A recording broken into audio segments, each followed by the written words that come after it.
Warren Buffett also said that stocks is a better investment over the course of time than real estate. At least for him, he said it's easier to understand. And Warren Buffett, I mean, only thing we can go by is public record. And public record says that he owns one house, the house in Omaha, Nebraska. He had a vacation property in Laguna Beach, which he sold. He bought the property for $175,000 and sold it for like $7 million years ago. But he only, on paper, he says he owns one home. He did your play. Allegedly. Alleged. So, what are we doing, man? But farmland. Just posted. Farmland owns 400 acres of farmland, stuff like that. But long story short, he said that he understands stocks better. It's easier. It's a lot easier. He said Charlie liked real estate a lot more than he liked real estate.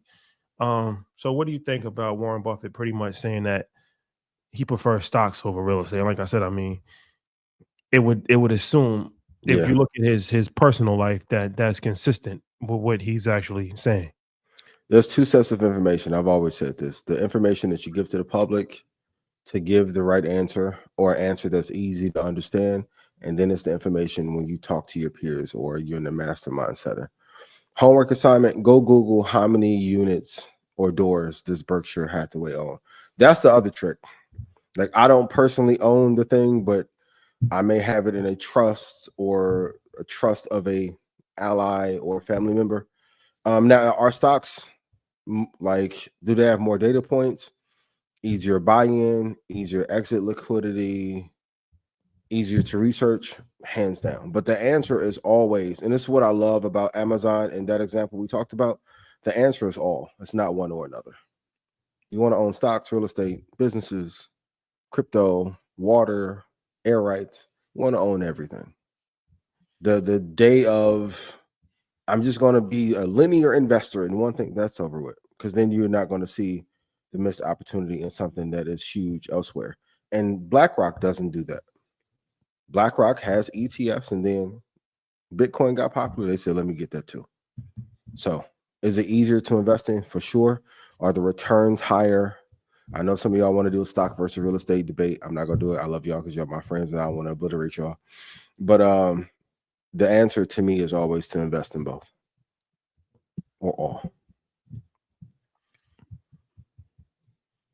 Y'all like my politically correct answer? Yeah, both. Both. Both. Yeah, and if you come to InvestFest, you will be able to hear how to invest in real estate, crypto, stocks, trade, and they haven't announced the lineup yet, but there may be some other assets out there that you guys can invest in. That's a invest fact. in yourself and go to InvestFest.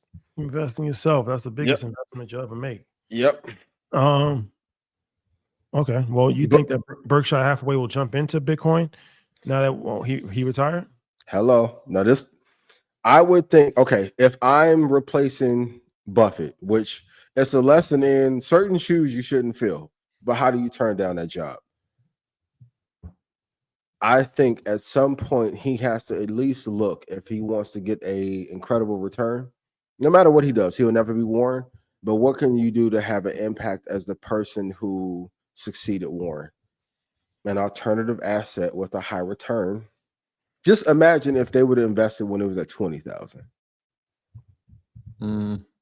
So if I were him, I would definitely be looking at an asset class to invest in that can give me a higher return over a longer period of time, for sure. And Bitcoin looks like the best investment vehicle for them to do so.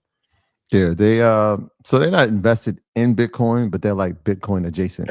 Yep. Yeah, so they invested in New Holdings, which is a Brazilian digital bank that offers cryptocurrency. Yeah. And then they hold shares in Jefferies Financial Group, which has exposure to Bitcoin's ETFs, like BlackRock that you just mentioned before. Yep. So they're adjacent.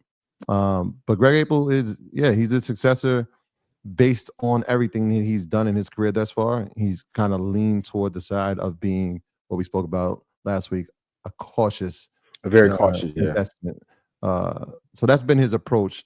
Can that change? We'll see. I mean, he's not in that frame of 90 years old. I'm sticking to my plan. And this was, or he could, be like, I've learned from this guy, and I'm going to continue his legacy down the approach of conservative investment, because we've seen it pay off to the treasure chest of 347 billion. So yeah, it'll be interesting to see how it plays out.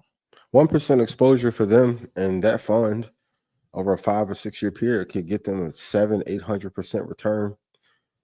Hypothetically, if they get, if nothing else, I know Warren has done a great job of acting like he doesn't know how to trade. His price, and like, if you just go homework assignment, go map out like his top 10 investments and see when he got in. They're usually close to the bottom of the market.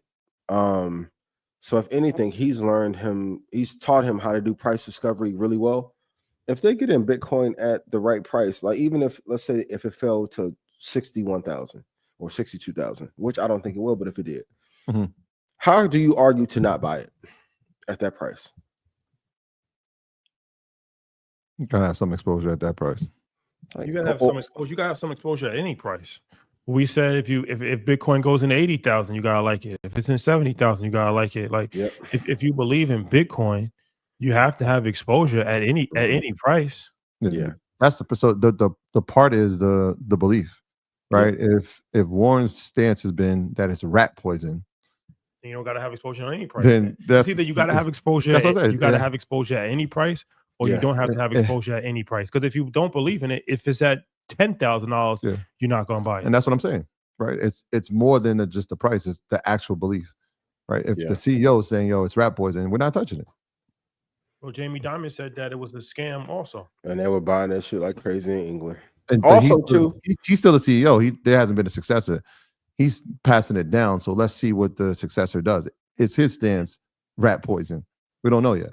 Yeah, and even if you're not pro Bitcoin, you can't not see that the value of the dollar is dying. It's a pair trade. You would have to be long Bitcoin versus short the dollar. That's a fact. Well, like it's just math. We will see. We will monitor the situation. But yeah, people tell you things all the time that's not actually true. Yes. Hello.